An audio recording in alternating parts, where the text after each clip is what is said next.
ॐ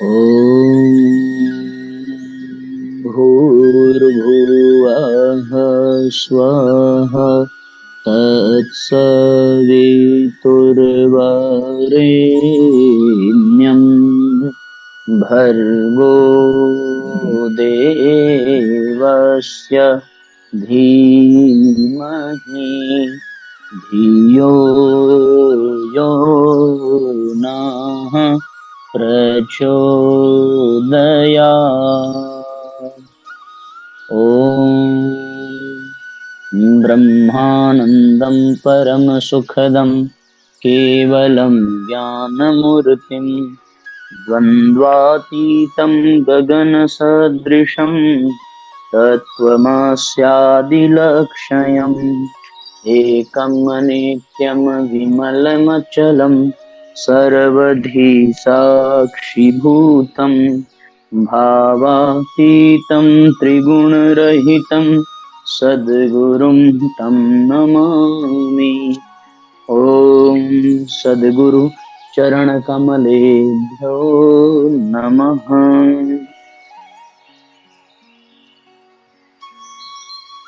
वंदे भगवतीं देवीं श्रीरामं च जगद्गुरुं पादपद्मे तयोः श्रुत्वा प्रणमामि मुहुर्मुहुः।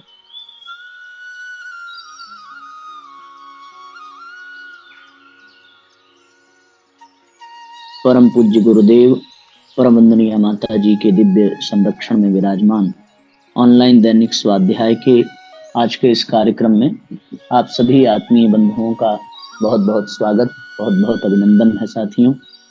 आइए आज के सत्र का हम सभी शुभारंभ करते हैं। एक बड़ी ही महत्वपूर्ण पुस्तक परम पूज्य गुरुदेव के द्वारा लिखी हुई व्यक्तित्व के परिष्कार में श्रद्धा ही समर्थ, हम लोग इस पुस्तक को पढ़ते हैं और इस पुस्तक के पूरा होने के बाद फिर पत्रिका मई और जून की हम लोग पढ़ेंगे। तो आइए चिंतन करते हैं साथियों इस पुस्तक का। आज का एपिसोड 1468वां एपिसोड है। अधिक से अधिक शेयर कर दीजिए, अधिक से अधिक सब लोग आज के सत्र को लाइक कर दें। जैसा कि आप सबको पहले से ही बताया गया है कि आज का कार्यक्रम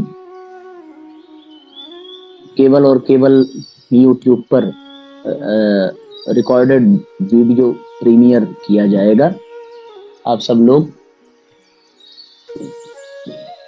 Zoom ऐप पर आज ये लाइव नहीं होगा क्योंकि इस समय हम लोग यात्रा में हैं। तो आज की पुस्तक का शीर्षक है व्यक्तित्व के परिष्कार में श्रद्धा ही समर्थ। इसके विषय में हम लोग पढ़ें। हमारे चिंतन में गहराई हो, साथ ही श्रद्धा युक्त नम्रता भी, अंतरात्मा में दिव्य प्रकाश की ज्योति जलती रहे, उसमें प्रखरता और पवित्रता बनी रहे तो पर्याप्त है।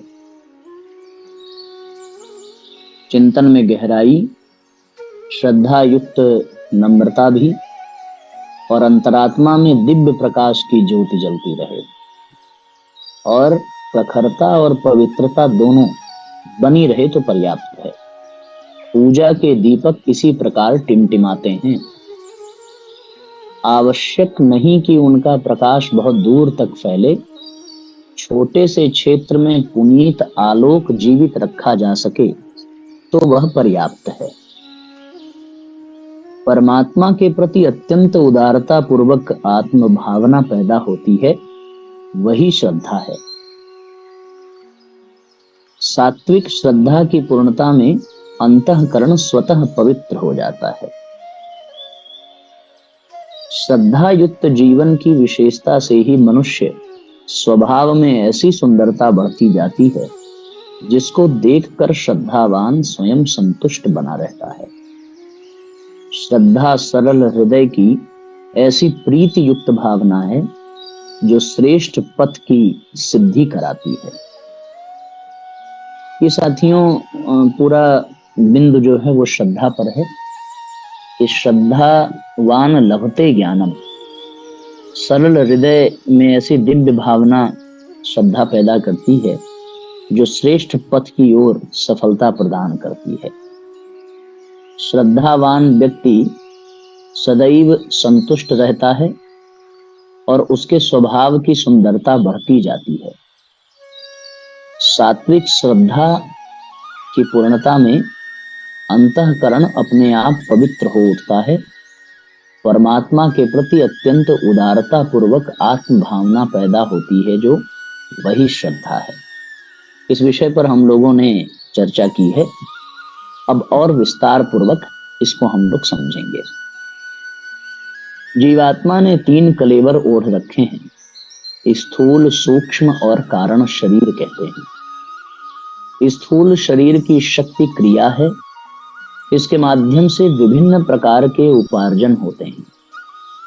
श्रम का महत्व हम सभी जानते हैं। जो कुछ कमाया उगाया जाता है उसका प्रमुख आधार श्रम ही होता है। सक्रियता के अभाव में अभिष्ट उपलब्धियां तो प्राप्त करना दूर, जीवित रह सकना तक संभव न हो सकेगा। तो साथियों, सक्रिय रहना बहुत आवश्यक है। स्थूल शरीर की शक्ति क्रिया ही है और श्रम का महत्व हम सब जानते हैं। दूसरा कलेवर है सूक्ष्म शरीर का, जिसे मनः संस्थान कहा जा सकता है। चिंतन इसी की शक्ति है। कल्पना, निर्णय, विश्वास के नाम से बुद्धि, चित्त के नाम से चेतन, अचेतन, उच्च चेतन के नाम से इस चिंतन को चित्त शक्ति के नाम से जाना जाता है।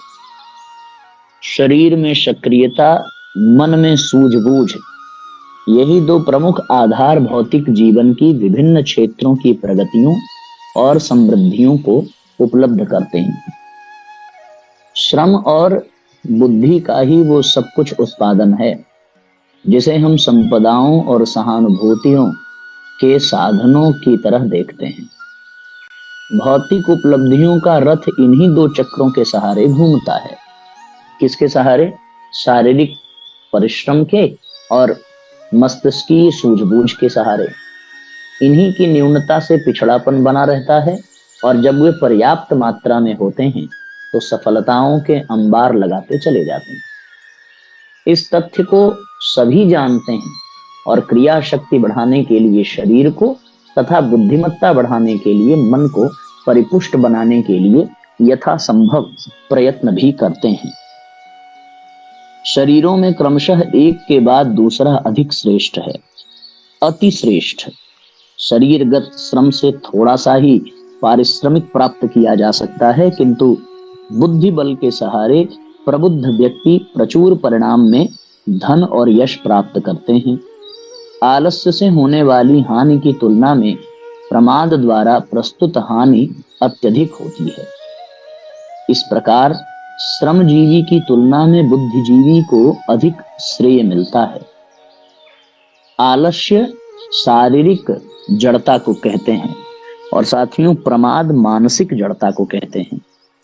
आलस्य के नाते हानि थोड़ी होती है, लेकिन मानसिक जड़ता यानी प्रमाद के नाते जो हानि होती है वो आलस्य के तुलना में अधिक हानिकारक होती है। क्योंकि मन यदि सक्रिय नहीं है तो फिर परिणाम सदैव विपरीत ही मिलते हैं। स्पष्ट है कि स्थूल शरीर का महत्व होते हुए भी सूक्ष्म शरीर की क्षमता का मूल्य अधिक है। श्रम की तुलना में चिंतन की गरिमा का स्तर ऊंचा है, क्योंकि मनुष्य श्रम भी चिंतन के आधार पर ही करता है। यदि चिंतन साथ न दे तो उसका श्रम बिल्कुल व्यर्थ चला जाता है। तीसरा कारण शरीर है। इसे अंतःकरण, अंतरात्मा आदि नामों से पुकारा जाता है। भाव संवेदनाओं का क्षेत्र यही है। विश्वासों की नींव उसी में जमती है। आस्थाएं और निष्ठाएं इसी मर्म स्थल में जमी रहती हैं। समूचा व्यक्तित्व इसी क्षेत्र से निस्सृत होने वाली प्रेरणाओं के आधार पर ढलता है। आकांक्षाएं, अभिलाषाएं यहीं से उभरती हैं। व्यक्तित्व को हिला डालने वाली और मनुष्य को कहीं से कहीं घसीट ले जाने वाली भाव संवेदनाओं की गंगोत्री इसी केंद्र को कह सकते हैं। व्यक्ति जैसा कुछ है इसी अंतःकरण की प्रतिमूर्ति है। क्या पिछड़े, क्या प्रगतिशील, क्या सुर, क्या असुर, इसी क्षेत्र के को स्थिति के अनुरूप ढलते चले जाते हैं। यानी साथियों, मनुष्य का पूरा व्यक्तित्व जो है वो उसकी आकांक्षा, अभिलाषा, आस्था और अंतःकरण और भाव संवेदना पर ही निर्भर है। जैसी आकांक्षाएं, अभिलाषाएं होंगी वैसा ही उसका व्यक्तित्व होगा। उसका अंतःकरण जैसा होगा वैसा ही उसका जीवन होगा। वो अगर श्रेष्ठ है तो उसका अंतःकरण श्रेष्ठ भावनाओं से परिपूर्ण है, और यदि बुरा है, पतित है, तो उसका अंतःकरण ही दूषित है। बस इतनी सी बात। जीवन की दिशा धारा को मस्तिष्क निर्धारित नहीं करता और न शरीर की क्रियाशीलता स्वतंत्र है। इन दोनों को अंतःकरण का गुलाम कह सकते हैं। उनका अपना अस्तित्व निर्दिष्ट दिशा में चलता रहता है। किधर चलना है इसका निर्धारण आकांक्षाओं का क्षेत्र अंतःकरण ही करता है। जैसी आकांक्षाएं उभरती हैं उसी के अनुरूप मस्तिष्क की सारी मशीन सोचने में लग जाती है और शरीर के कलपुर्जे इसी निर्देश का पालन करने में जुट जाते हैं। मन और शरीर ही काम करते दिखाई पड़ते हैं, पर वस्तुतः वे यंत्रवत हैं और अपने असली मालिक अंतःकरण की प्रेरणाओं के अनुरूप उसकी आकांक्षाओं की पूर्ति के लिए ही निरंतर काम करते हैं। व्यक्तित्व के मूल में आस्थाएं ही काम करती हैं। गतिविधियों का संचालन आकांक्षाओं के अनुरूप होता है। यही है मानव तत्व का सार। मनुष्यों की शारीरिक संरचना लगभग एक जैसी ही है और उसके बीच नगण्य सा ही अंतर पाया जाता है, किंतु पतित, प्रखर और उत्कृष्ट स्तर के मनुष्यों के बीच जो अंतर पाया जाता है उसे जमीन आसमान जैसा कहा जा सकता है। सौभाग्य और दुर्भाग्य की आधारशिला यही रखी जाती है। व्यक्तित्व की ढलाई इसी दिव्य संस्थान में होती रहती है। अंतःकरण की उत्कृष्टता को श्रद्धा के नाम से जाना जाता है। उसका व्यवहारिक स्वरूप है भक्ति। यूं साधारण बोलचाल में दोनों का उपयोग पर्यायवाची शब्दों के रूप में होता है, फिर भी कुछ अंतर तो है ही। श्रद्धा अंतरात्मा की आस्था है। श्रेष्ठता के प्रति असीम प्यार के रूप में उसकी व्याख्या की जा सकती है। भक्ति उसका व्यवहारिक रूप है। करुणा, उदारता, सेवा, आत्मीयता के आधार पर चलने वाली विभिन्न गतिविधियों को भक्ति कहा जा सकता है। नहीं, भक्ति यानी साथियों वैसा है कि श्रद्धा केवल भाव जगत को प्रदर्शित करता है, पर भक्ति जो है वो व्यवहार जगत को प्रदर्शित करता है। भक्ति का प्राण श्रद्धा ही है। यानी आप यूं समझें कि भक्ति शरीर है और श्रद्धा उसका प्राण है, उसकी आत्मा है। भक्ति, जो भक्त होगा और जो भक्ति करेगा, फिर उसमें सेवा, करुणा, आत्मीयता, ये सारी गतिविधियां जुड़ती चली जाएंगी। जैसे देशभक्ति, आदर्श भक्ति, ईश्वर भक्ति आदि के रूपों में त्याग, बलिदान के, तप साधन के, अनुकरणीय आदर्शवादिता के अनेकों उदाहरण इसी भक्ति की प्रेरणा से बन पड़ते हैं। आस्थाएं, आकांक्षाएं जब परिपक्व स्थिति में पहुंचती हैं और निश्चय पूर्वक अपने लक्ष्य की ओर बढ़ती हैं तो उन्हें संकल्प कहते हैं। एक नया शब्द यहाँ पर आ गया। अभी हम लोगों ने श्रद्धा सुना, भक्ति, और अब एक नया शब्द श्रद्धा, यानी श्रेष्ठ आस्था, श्रेष्ठ आकांक्षा, और उससे उत्तरप्रोत जब कोई कार्य हम करते हैं तो वो भक्ति कहलाती है। अब जब वो परिपक्व हो जाए और अपने लक्ष्य की ओर निश्चय पूर्वक बढ़े तो उसे संकल्प कहते हैं।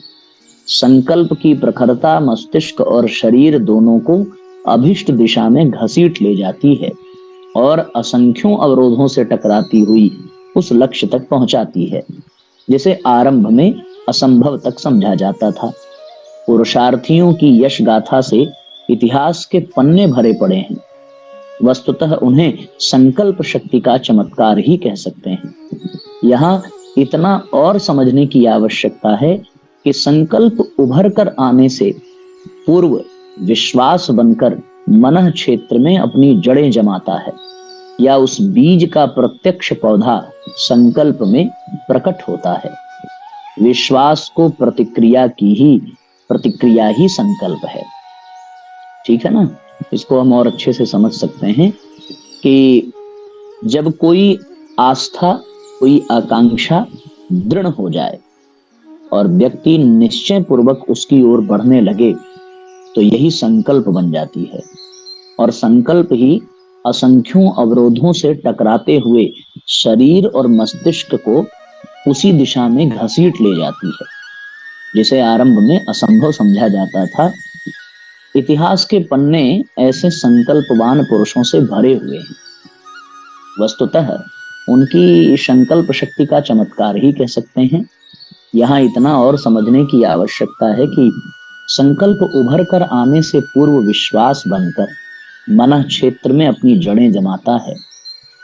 विश्वास बनकर, जब तक विश्वास नहीं होगा तब तक आप संकल्प पूरा ही नहीं कर पाएंगे। तो पहले विश्वास का जन्म होता है और फिर संकल्प का जन्म होता है। तो विश्वास बनकर मन क्षेत्र में अपनी जड़ें जमाता है, या उस बीज का प्रत्यक्ष पौधा संकल्प में प्रकट होता है। तो आप ऐसे समझ लें कि विश्वास बीज है और संकल्प उस बीज का खिला हुआ पौधा है।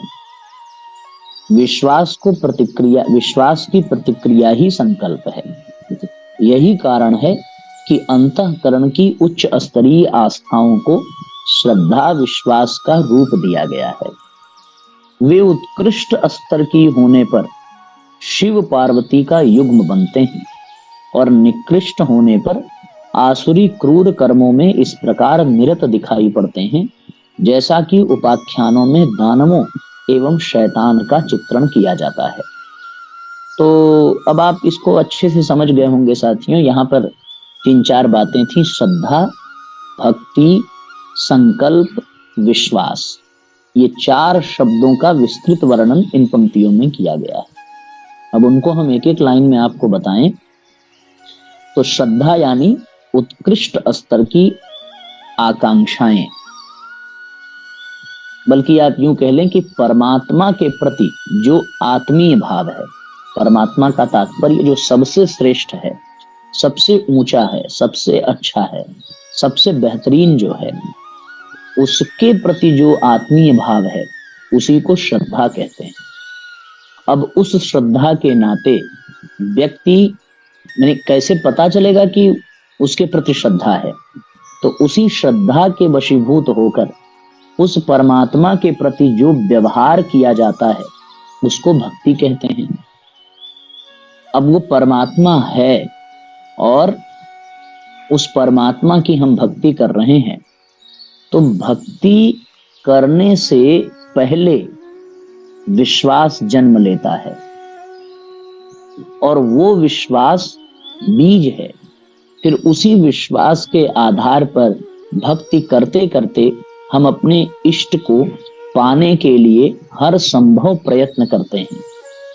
तो ये भावना ही संकल्प बन जाता है। स्पष्ट हो गया होगा सबको। किसी के मन में कोई प्रश्न हो तो आप उसको पूछेंगे, फिर हम लोग उस पर चर्चा करेंगे। गुरुदेव लिखते हैं कि जब यही आकांक्षाएं, यही भावनाएं उच्च स्तरीय हो जाती हैं तो ये शिव पार्वती के समान श्रद्धा और विश्वास का रूप ले लेती हैं। जैसा रामायण में, रामचरितमानस में गोस्वामी जी ने लिखा है, श्रद्धा विश्वास रूपिणो भवानी शंकरो वंदे श्रद्धा विश्वास रूपिणो। ये बात निकल करके आती है। और यदि ये आस्थाएं, ये आकांक्षाएं, ये सब जो है यदि निकृष्ट स्तर की हो जाएं तो निकृष्ट होने पर फिर यही क्रूर कर्मों में जीव को प्रेरित कर देती है, जिसके परिणाम स्वरूप संसार में अपराध बढ़ने लगते हैं। जीवात्मा के उच्चतम आवरण कारण शरीर की अंतःकरण की स्थिति एवं शक्ति को यदि ठीक तरह समझा जा सके तो मात्र उसी को व्यक्तित्व का सार तत्व कहा जाएगा। व्यक्तित्व का सार तत्व किसको? अंतःकरण की स्थिति और शक्ति को यदि हम समझ जाएं तो गीताकार ने इस तथ्य को और अधिक स्पष्ट शब्दों में कहा है, श्रद्धा मनोयम पुरुष, श्रद्धामयोयम पुरुष यौ यच्छ्रद्धः स एव स। अर्थात जीव की स्थिति श्रद्धा के साथ लिपटी हुई है। जिसकी जैसी श्रद्धा है वह वैसा ही है। क्रिया, विचारणा और भावना यही चेतना की तीन शक्तियां हैं। श्रेष्ठता की दिशा में जब वे बढ़ती हैं तो सत्कर्म, सद्ज्ञान एवं सद्भाव के रूप में उन्हें काम करते देखते हैं। इन्हें सुविकसित करने के विज्ञान को अध्यात्म कहते हैं। किसको विकसित करने के अध्यात्म विज्ञान को? श्रद्धा को। क्रिया, विचारणा और भावना यही चेतना की तीन शक्तियां हैं और इन्हीं तीन शक्तियों के सहारे सत्कर्म, सद्ज्ञान, सद्भाव के रूप में उभर कर आते हैं। इनके विकसित करने की पद्धति ही अध्यात्म कहलाती है। ब्रह्म विद्या का विशालकाय ढांचा इसी के निमित्त खड़ा किया गया है। चेतना की श्रेष्ठता के साथ जोड़ देने के प्रयास को ही योग कहते हैं। ने स्वयं को श्रेष्ठता के साथ जोड़ देने का प्रयास ही योग कहलाता है। योग साधना की तीन ही प्रमुख धारा है, कर्म योग, ज्ञान योग, भक्ति योग। इन्हीं के सहारे जीवन लक्ष्य प्राप्त होने की स्थिति बनती है। इसी त्रिवेणी में स्नान करने से परम पद की प्राप्ति का लाभ मिलता है।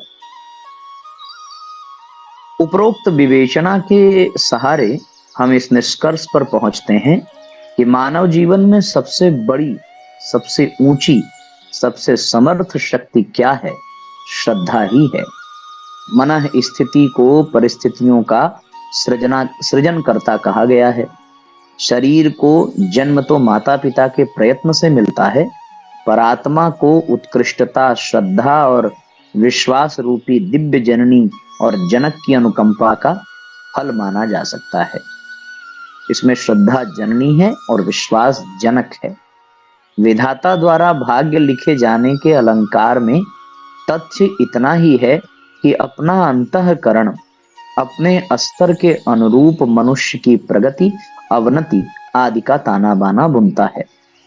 ये श्रद्धा और विश्वास का स्थान साथियों हृदय में ही है और भगवान भी कहते हैं कि हम हृदय में ही हैं। तो एक तरीके से कह लें कि श्रद्धा और विश्वास ही परमात्मा है। अदृश्य कृपा, दैवी अनुग्रह आदि का सात्विक स्वरूप समझना हो तो उन्हें अंतःकरण के ही वरदान, अभिशाप कह सकते हैं।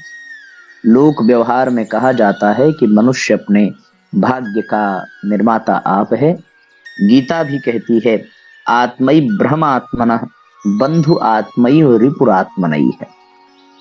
अर्थात मनुष्य स्वतः ही अपना मित्र और स्वतः ही अपना शत्रु है।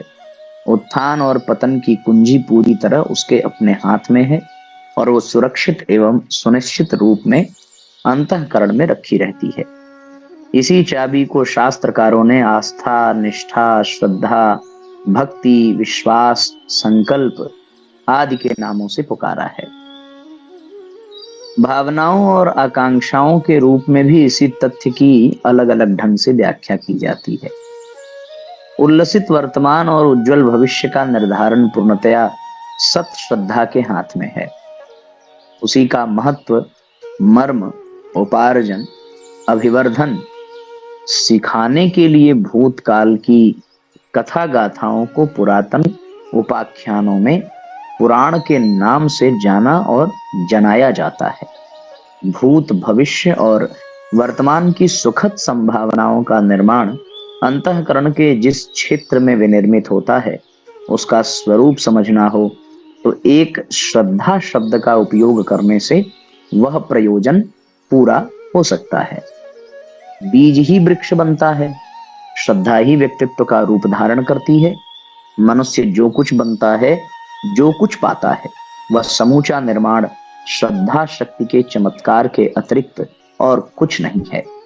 यदि इस ब्रह्म विज्ञान के, आत्म विज्ञान के गूढ़ रहस्य को समझा जा सके तो प्रतीत होगा कि तत्वदर्शियों ने वेदांत प्रतिपादित सनातन सत्य को अयम आत्मा ब्रह्म, प्रज्ञानम ब्रह्म, तत्वमसि सोहम शिवोहम सच्चिदानंदोहम आदि सूत्रों में घोषित किया है। पतन से बचने और उत्थान अपनाने का सुनिश्चित उपाय बताते हुए शास्त्रकार इसी उत्तरदायित्व को मनुष्य के अपने कंधे पर ही लाद देते हैं। वे कहते हैं, उद्धरेत आत्मनात्मानाम नात्मा न भवसादयेत, अर्थात अपना उद्धार आप करो, अपने को गिराओ मत। उनका सुनिश्चित मत है कि उत्थान पतन की मुहिम हर मनुष्य स्वतः ही संभालता है, परिस्थितियां तो उसका अनुगमन भर करती हैं। दिशा निर्धारण और प्रगति प्रयास अपना होता है, साधन और सहयोग तो उसी चुंबकत्व के सहारे खींचते भर चले जाते हैं। उत्थान या पतन में से जो भी अपना गंतव्य हो, व्यक्तियों, साधनों एवं परिस्थितियों का सरंजाम भी उसी स्तर का जुटता चला जाता है। तो साधन सहयोग तो चुंबकत्व के सहारे खींचते भर हैं साथियों। उत्थान या पतन जो भी होता है, व्यक्तियों, साधनों और परिस्थितियों का सरंजाम वैसा बनता जाता है। दिशा निर्धारण, प्रगति प्रयास ये कहाँ है? ये अपने भीतर से है। उत्थान और पतन मनुष्य उसका स्वयं आधार है। उद्धरेत आत्मनात्मा नाम नात्मा नाम अब भव साधयेत, माने अपना उद्धार आप करिए। श्रद्धा को, इसी गरिमा को देखते हुए अध्यात्म शास्त्र ने मानवीय सत्ता में विद्यमान साक्षात ईश्वरीय शक्ति के रूप में अभिवंदन किया है। उसी की उपलब्धि को आत्म उपलब्धि कहा गया है और जीवन लक्ष्य की पूर्ति का केंद्र बिंदु माना है। न केवल आत्मिक वर्ण भौतिक प्रगति का आधार भी सहज और समर्थ व्यक्तित्व ही रहता है, उसका निर्माण भी उसी स्तर की निष्ठाएं करती हैं। इतना ही नहीं, दुष्ट, दुरात्मा, क्रूर कर्मी और दुस्साहसी समझे जाने वाले लोग भी अपनी दानवी क्षमताओं का विकास इसी श्रद्धा तत्व के अहंकारी आसुरी स्तर का सहारा लेकर सम्मान करते हैं। ईश्वर ने अपने संसार का स्वामित्व अपने हाथ में रखा है, किंतु एक छोटी दुनिया को निजी व्यक्तित्व के रूप में मनुष्य के हाथ में ही सौंप दिया है। कर्म फल पाने की व्यवस्था में तो वह पराधीन है, किंतु कर्म कुछ भी करते रहने की पूरी छूट ही है। इसी स्वाधीनता के सहारे वह अपने भाग्य का विधाता और अस्तर निर्माता बन सकने में पूर्णतया सफल होता है। वह जैसे व्यक्तित्व एवं लक्ष्य के प्रति अपनी आस्था सुदृढ़ कर लेगा, वैसा ही बनता जाएगा, इसमें कोई संशय नहीं। जीवन श्रद्धा और शालीनता युक्त जिए, ये बिंदु हम लोग कल से पढ़ेंगे। ये विषय हो सकता है थोड़ा सा कठिन आपको लगे, पर साथियों पूरे के पूरे व्यक्तित्व का विज्ञान आप पढ़ रहे हैं कि हम अपने व्यक्तित्व को कैसे बदल सकते हैं, कैसे बना सकते हैं। ये अपने बच्चों को समझाने की आवश्यकता है। उनके अंतःकरण के मर्मस्थल को स्पर्श करके उनमें ऐसी दिव्य श्रद्धा जागृत की जाए तो व्यक्तित्व धीरे धीरे धीरे धीरे उसका निर्माण होने लगता है। चलिए हम लोग अब गायत्री मंत्र पढ़ें और आज के सत्र को विश्राम दें।